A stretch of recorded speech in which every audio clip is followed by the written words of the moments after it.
राष्ट्रीय कार्य समिति के आज के मुख्य अतिथि, भारत सरकार में रेल राज्य मंत्री आदरणीय मनोज सिन्हा जी, भारतीय जनता पार्टी के राष्ट्रीय उपाध्यक्ष आदरणीय विनय सहस्त्रबुद्धे जी, भारतीय जनता पार्टी के राष्ट्रीय महामंत्री और युवा मोर्चा के प्रभारी आदरणीय भाई मुरलीधर राव जी,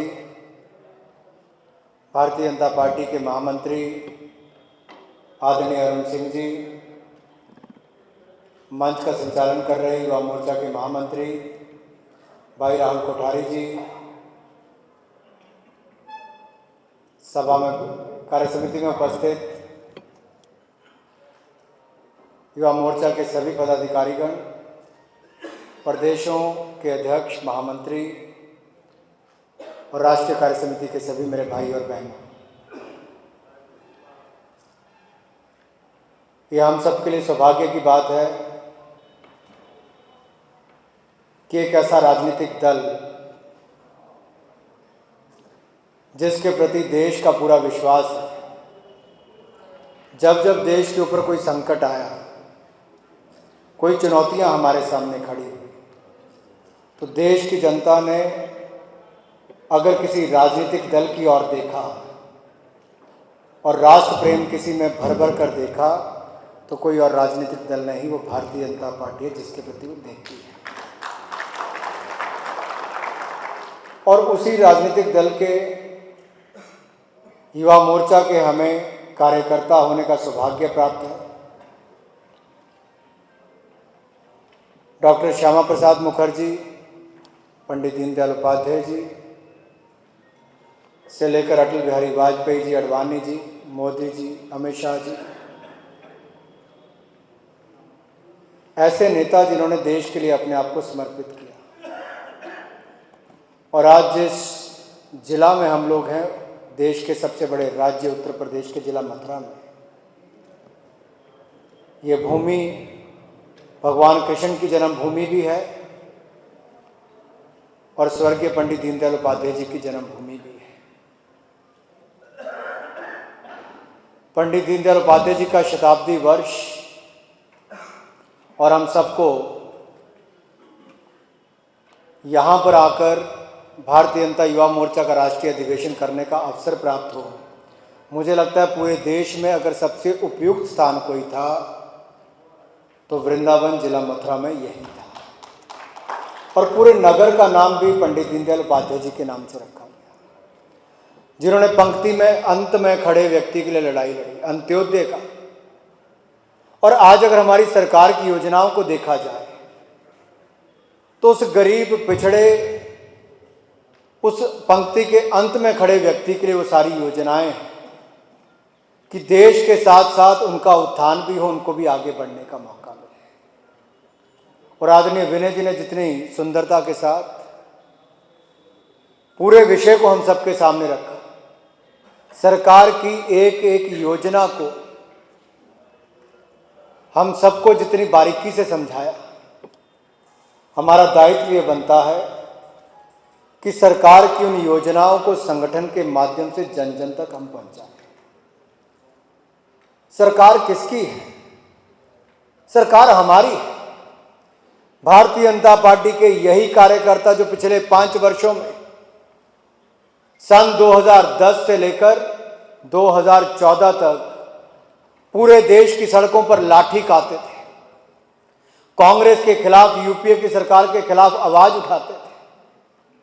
2009 के चुनाव हारने के बाद पार्टी में एक नया जोश भरा तो भारतीय जनता युवा मोर्चा ने भरा, आंदोलनों की झड़ी लगाकर 2014 तक ये माहौल बना दिया। जब मोदी जी का नेतृत्व मिला तो 282 सीटें दिलाकर देश में पूर्ण बहुमत की सरकार यहां पर बना। ये आपने किया है, देश के इस नौजवानों ने। तो देश की 70% आबादी है, उसके प्रति हमारी जिम्मेदारी है। जो आंदोलन के समय हमारे साथ खड़ी थी, जिसने विश्वास व्यक्त करके नरेंद्र मोदी जी के नेतृत्व में सरकार बनाई है, वो किसी और से नहीं पूछेगी, वो हमसे पूछेगी कि हमने पूर्ण बहुमत की सरकार 1984 के बाद 2014 में दी, आपकी सरकार ने क्या किया। अगर मीडिया के सहारे रहोगे तो सरकार की 10% योजनाएं भी जनता तक नहीं पहुंच पाएंगी। लेकिन अगर कार्यकर्ता समर्पण दिखाएगा, जागरूक रहेगा, योजनाओं को समझेगा और समझाने के लायक बनेगा, तो एक एक योजना को सफल बनाने में और जन जन तक पहुंचाने में बहुत बड़ी भूमिका निभा सकता है। मैंने व्यक्तिगत तौर पर बहुत सारी सरकारों को बहुत अच्छा काम करते देखा है, लेकिन जहां संगठन में कमी रह जाती है, सरकार और संगठन में तालमेल नहीं हो पाता, तो उसका खामियाजा सबसे पहले किसी को भुगतना पड़ता है, तो जनता को, और दूसरा भुगतना पड़ता है कार्यकर्ता को। जनता सबसे पहले जवाब मांगती तो पोलिंग बूथ के कार्यकर्ता से मांगती है, और अगर वो कार्यकर्ता जागरूक है, मंडल स्तर का, पोलिंग बूथ स्तर का, और वो अपनी आवाज पार्टी के कार्यक्रमों को, सरकार की नीतियों और कार्यक्रमों को जनता तक पहुंचाएगा, उसका बहुत लाभ पहुंच सकता है। और ये मैं उन कार्यकर्ताओं से आज कह रहा हूं जिन्होंने 5 वर्षों तक ना दिन देखा ना रात देखी। पार्टी के वरिष्ठ नेता यहां पर बैठे हैं। मुझे याद है, मैं अभी कुछ दिन पहले लोकसभा में एक दिन बोला, अगले दिन फिर इसे जहां पर विषय उठाया, वृंदावन में यहां पर कार्यक्रम की तैयारी देखने आ रहा था, तो रास्ते में रात के 8 बजे तय हुआ कि अगले दिन प्रदर्शन करना है, और देश की राजधानी में 1000 नौजवानों को रातों रात इकट्ठा करना बड़ी बात है। लेकिन क्योंकि देश की बात थी, उस पार्टी के खिलाफ आंदोलन करना था जिन्होंने अपने राजनीतिक प्रतिद्वंदियों को खत्म करने का प्रयास किया, तो रात के 11 बजे फोन किए गए, लेकिन सुबह 9 बजे हजारों कार्यकर्ता सड़क पर निकलकर कांग्रेस कार्यालय के बाहर खड़े हुए। मैं कई बार समझता हूं कि ईश्वर की मेरे ऊपर कृपा रही हो कि इतने बड़े राजनीतिक दल के यूथ विंग का, भारतीय जनता युवा मोर्चा का मुझे राष्ट्रीय अध्यक्ष बनने का अवसर मिला। आप सबके साथ मुझे कार्य करने का अवसर मिला। मैं तो कहां खेल के क्षेत्र से आकर राजनीति में आया, लेकिन पहले ही दिन से जब मोर्चे की कमान संभाली तो एक नारा दिया था, सेवा, संघर्ष और बलिदान युवा मोर्चा की पहचान। और आज 6 वर्षों के बाद ये लगता है कि उस समय नारा ये सोचकर दिया था कि अपने आप को समर्पित करेंगे, और इतने बड़े देश में आप केवल इतने बड़े राजनीतिक दल में आकर एक नारा दे दो और उसको निभाना भी उतना मुश्किल होता है। लेकिन जब पहला कार्यक्रम हमने इंडिया फर्स्ट का दिया, तब कश्मीर विषय था, और शायद कश्मीर के साथ हमारे दिल का लगाव हुआ। डॉक्टर श्यामा प्रसाद मुखर्जी केंद्र सरकार में उस समय मंत्री होते हुए अपने पद से इस्तीफा देते हैं। नया दल खड़ा होता है, ताकत के साथ उसको खड़े करने के लिए, कश्मीर की आवाज़ को उठाने के लिए, देश को एक करने के लिए, धारा 370 को समाप्त करने के लिए, परमिट राज को खत्म करने के लिए। और कलकत्ता में रहने वाले को कश्मीर की चिंता क्यों? ये विचार किसी का हो सकता है तो भारतीय जनता पार्टी जैसी पार्टियों में ही हो सकता है। कई पार्टियां तो ऐसी थी जिनको शुरू में पहले दिन से देश में सत्ता में आने का मौका मिला, लेकिन उन्होंने देश को जोड़ा कम, एक राज्य में विशेष राज्य का दर्जा देकर चले गए, जो आज तक वहां पर वो एक अंतर दिखता है। लेकिन दूसरा राजनीतिक दल हमारा है, जहां पर स्वर्गीय डॉक्टर श्यामा प्रसाद मुखर्जी जी ने जम्मू कश्मीर में बगैर परमिट लिए हुए एंटर करके जेल भी गए, और इस देश के लिए, जम्मू कश्मीर के लिए शहीद भी हुए। लेकिन जब उसी जम्मू कश्मीर पर एक बार फिर सवाल उठता है, अलगाववादी ताकतें उसको भारत से अलग करने की बात करती हैं। यूपीए की सरकार के समय दिल्ली में आकर भारत सरकार को गाली निकालती है, दिल्ली में आकर, तब भी वो चुप रहते हैं। इंटरलोकेटर्स बनाए जाते हैं कि देखिए कश्मीर को ज़्यादा स्वायत्तता कैसे दी जाए। सैनिकों पर पथराव होता है, 2000 से ज़्यादा सैनिक घायल हो जाते हैं। Armed forces special protection act में बदलाव लाने की बात की जाती है, तब कांग्रेस सत्तारूढ़ दल थी, उसमें से कोई नहीं बोला। इस देश के राजनीतिक दल में से कोई नहीं बोला। तब भी उस इंडिया फर्स्ट के बैनर के तले पूरे देश भर में कार्यक्रम किए तो भारतीय जनता युवा मोर्चा ने किए। राष्ट्रीय एकता यात्रा निकालने का संकल्प लिया गया और कलकत्ता से लेकर कश्मीर तक कई राज्यों को पार करते हुए देश के युवाओं को एकजुट करते हुए जब जम्मू कश्मीर के बॉर्डर पर इकट्ठा होने की बात आई तो 24-25 जनवरी को युवाओं की कमी नजर नहीं आई। ऐसा लगता था मानो पूरे देश का युवा जम्मू के बॉर्डर पर इकट्ठा हो गया। ये आवाज देनी पड़ी कि हम यहां से पार नहीं करेंगे, कहीं पुल ना टूट जाए, कहीं गोली ना चल जाए। लेकिन हमारे यहाँ के नौजवानों ने तिरंगे के सम्मान के लिए अपनी गिरफ्तारियां दी, ठंडे पानी में से, नदी में से गुजरते हुए जम्मू की जेलों में जाकर तिरंगा झंडा फहराया।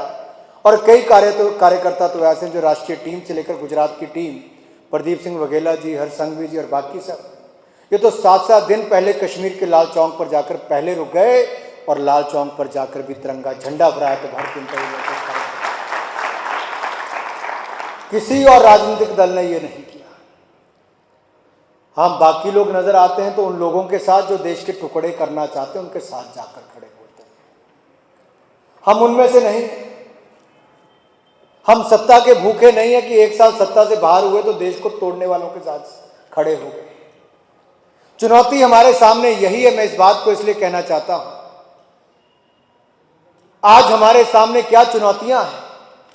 एक जिम्मेदारी, हम सत्ता में हैं, लोगों ने जो जिम्मेदारी दी है सरकार अच्छी चलाने की वो चलाएंगे और मोदी जी ने करके दिखाया है। सरकार भी अच्छी चलाएंगे लेकिन देश के टुकड़े भी नहीं होने देंगे। इंडिया फर्स्ट के अंतर्गत देश को एकजुट बनाकर चलेगा तो भारतीय जनता युवा मोर्चा चलाकर चलेगा। इसलिए मित्रों, अगर आप इस पूरे पर देखें इंडिया फर्स्ट, तो देश को एकजुट करके देश को पहले रखकर चलना है। इसलिए मैंने संसद में भी अपने भाषण के समय कहा, भारतीय जनता पार्टी के लिए nation first, party next, self last. देश पहले फिर पार्टी, अंत में मैं। लेकिन कांग्रेस के लिए family first, party next, nation last. ये उनकी मानसिकता है।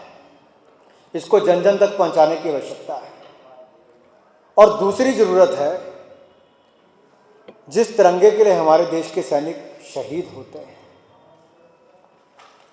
उस तिरंगे के टुकड़े करने वालों को, इस भारत के टुकड़े करने वालों को हमें जन जन तक जाकर उनका चेहरा बेनकाब करना है। इशरत जहां के केस में जिन्होंने अपने राजनीतिक प्रतिद्वंदियों को भ्रष्ट अधिकारियों के माध्यम से खत्म करने का प्रयास किया, उस पार्टी के नेताओं को भी जनता के सामने जाकर बेनकाब करना है। लेकिन दूसरी जिम्मेदारी यह भी खड़ी होती है कि ये जो हमारी सरकार की योजनाएं हैं, make in India, skill India, startup India, stand up India, Beti Bachao Beti Padhao, योग, इन सब योजनाओं को लेकर, स्वच्छता को लेकर एक जन आंदोलन कैसे खड़ा करें, लोगों को जागरूक कैसे करें, लोगों को इसके साथ जोड़ें कैसे। तो हर राज्य के अध्यक्ष का, हर राज्य की टीम का ये जिम्मेदारी बनती है कि हम ऐसे कार्यक्रमों का आयोजन हर जिले में करें, हर मंडल में करें और एक तरफ तिरंगा झंडा, एक तरफ भारतीय जनता पार्टी का झंडा लगाकर इंडिया फर्स्ट के बैनर के अंतर्गत देश को एकजुट करके आगे बढ़ाने का संकल्प भी ले और मोदी सरकार नमो विकास की नई पहचान, उसको भी जन जन तक पहुंचाने का, सरकारी योजनाओं को जन जन तक पहुंचाने का काम करें। ये जिम्मेदारी हमें उठानी होगी। एक कार्यकर्ता के रूप में जन जन तक जाना होगा। इसलिए ये राष्ट्रीय अधिवेशन रखा गया है कि सरकार के जितने वरिष्ठ मंत्री आएंगे वो अपनी योजनाओं पर, सरकार की योजना, सफल योजनाओं पर, अपने विभाग के कार्यक्रमों पर हम सबको अवगत कराएंगे। आपके थैले में एक पैड दिया जाता है और पेन भी दिया जाता है, और इस पूरे अधिवेशन में जितने सत्र होंगे उसमें कृपया करके अपना कागज और पेन निकाल कर रखिए। इतने सेशंस होंगे कि सारे विषय हमें याद नहीं रह सकते, और जब तक कार्यकर्ता जागरूक नहीं होगा और जागरूकता फैलाने के लिए तैयार नहीं होगा, तब तक सरकार की योजनाओं को सफल नहीं बनाया जा सकता। अगर आप हर विभाग की 4-5 प्रमुख बातें नहीं लिखेंगे तो जनता को बताएंगे क्या? अगर विनय जी का हम पूरा भाषण देखें तो उसमें से आपको भाषण देने के लिए 45 मिनट का पर्याप्त सामग्री मिलती है। सरकार की इतनी योजनाएं आप जन जन तक पहुंचा सकते हैं। आदरणीय मनोज सिन्हा जी आज अपना क्वेश्चन आवर खत्म करके पार्लियामेंट को फिर हमारे सबके बीच में विशेष तौर पर आए कि आपको बताएं कि जो यूपीए 10 सालों में नहीं कर पाई, हमने वो 20 महीने में करके दिखा दिया, तो रेल डिपार्टमेंट ने करके दिखा दिया। और अगले 1 वर्ष में इतना निवेश हम करने जा रहे हैं कि यूपीए उसका सपना भी नहीं देख सकती। ये सब बातें इनके तरफ से आएंगी, लेकिन आपके पास कलम और डायरी होनी चाहिए लिखने के लिए और अपने आप को तैयार करने के लिए। मुरलीधर राव जी और अरुण सिंह जी हम सबको बताएंगे कि किस तरह से हमें अपने संगठन को और मजबूत करना है। बहुत सारे कार्यकर्ताओं की हो सकता है जिम्मेदारियां कुछ महीनों के बाद बदल जाए, लेकिन है तो हम पार्टी के कार्यकर्ता, युवा मोर्चा में रहेंगे, पार्टी में रहेंगे, मोर्चे में कोई और जिम्मेदारी होगी। एक कार्यकर्ता और कार्यकर्ता होने की जिम्मेदारी हमसे कोई नहीं छीन सकता, और इस पार्टी में सबसे बड़ा है तो कार्यकर्ता ही है। मोदी जी ने कहा, और जब एक कार्यकर्ता प्रधानमंत्री बनता है तो प्रधानमंत्री बनने के बाद भी उसका भाव नहीं जाता। वो कहते हैं कि मैं प्रधानमंत्री नहीं, प्रधान सेवक हूं। ये दिखाता है कि जो जमीन से जुड़ा हुआ व्यक्ति एक कार्यकर्ता के रूप में, एक स्वयं सेवक के रूप में प्रधानमंत्री के स्तर तक जाता है तो अपनी जिम्मेदारी को कितना समझता है। और मोदी जी ने 20 महीनों में कोई छुट्टी नहीं ली। इस देश की छवि को बदलने के लिए जो कांग्रेस कलंकित करके चले गई थी, जो नाम बदनाम करके चले गई थी, जो इस देश की छवि को धूमिल करके चली गई थी, उस छवि को सुधारना अपने आप में एक बड़ी चुनौती थी। ना केवल ने मोदी जी ने इस देश की छवि को सुधारा है, बल्कि दुनिया के सबसे बड़ी ताकतों के एक में से एक बड़ी ताकत भारत को खड़ा करने का एक सफल प्रयास भी किया है। उसके लिए नरेंद्र मोदी जी को इस मंच से हम बहुत बहुत बधाई और बहुत बहुत धन्यवाद देना चाहते हैं। ये संभव नहीं था मित्रों। क्या आपको लगता है ये जो अरब के देशों में लड़ाई चल रही है, यहां पर हमारे हजारों भारतीय फंसे रहते थे, क्या उनको निकालना आसान था? अरे जनरल वीके सिंह जी केवल भारतीय फौज में जनरल नहीं, बल्कि जब एक नई जिम्मेदारी मिली तो दूसरे देश में भी जाकर हजारों भारतीयों को छुड़ा कर लाए, तो जनरल वीके सिंह जी लेकर आए। अगर मदद के नाम पर कोई मदद सुषमा स्वराज जी से ट्वीट करके, SMS करके, फेसबुक पर पोस्ट करके भी डालता है, तो सुषमा जी रात को 2 बजे भी उनका उत्तर देती है और विदेशों से हजारों हिंदुस्तानियों को वापस लाने का प्रयास भी करती है और सफल भी होती है। ये प्रयास किए तो मोदी सरकार ने किए। बहुत सारी योजनाएं, बहुत सारी उपलब्धियां हमारी हैं। मैं लंबा समय आज नहीं लूंगा क्योंकि अगले 2 दिन तक आपके बीच में रहना है। आज हम सुनने आए हैं आदरणीय मनोज जी को, आदरणीय अरुण जी को, आदरणीय मुरलीधर राव जी को और विशेष तौर पर विनय जी आपको। मैं केवल इतना ही कहना चाहता हूं, सेल्फी होनी चाहिए। देश भर के कार्यकर्ता हैं, बड़े बड़े नेता आएंगे, फोटोग्राफ उनके साथ होनी चाहिए, लेकिन अनुशासन में रहकर सब कुछ होना चाहिए। हमारी पार्टी अनुशासन के लिए जानी जाती है। सोशल मीडिया पर हमारा ट्वीट से लेकर फेसबुक की पोस्ट होनी चाहिए। यहाँ पर बैठे बैठे पूरे देश को पता चलना चाहिए कि आप कहाँ पर हो, भारतीय जनता पार्टी क्या कह रही है। ट्रेंडिंग हमारी लगातार जोरदार चलती रहनी चाहिए। और यहाँ से वापस जाकर कोई ब्लॉग लिख सकता है, कोई ट्वीट, फेसबुक, जो करना है आप वो कीजिए, लेकिन जब तक आप यहाँ पर हैं पूरा अनुशासन बनाकर रखिए। यह हमारी पार्टी की छवि के लिए बहुत महत्वपूर्ण है।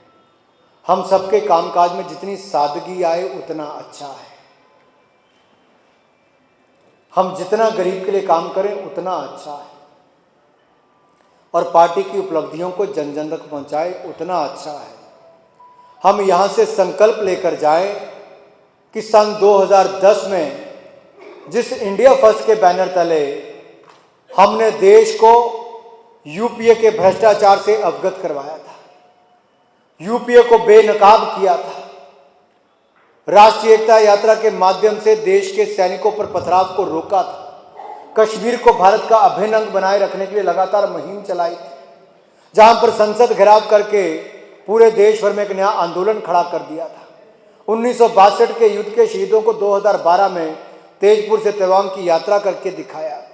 यूपीए के भ्रष्ट मंत्रियों के खिलाफ लगातार आंदोलन करके उनके मंत्रियों का इस्तीफा करवाया, और जब मोदी जी का प्रधानमंत्री पद के लिए नॉमिनेशन हुआ तो जन जन तक पहुंचकर मोदी जी को प्रधानमंत्री बनाने के लिए हर संभव प्रयास किया। आज जिम्मेदारी बदली है, आज सरकार हमारी है, इसलिए जिम्मेदारी भी बड़ी है। देश को बचाना भी है, मजबूत भी करना है, आगे भी बढ़ाना है, और नमो विकास की नई पहचान, इसको भी जन जन तक पहुंचाकर भारत को विश्व गुरु बनाना है।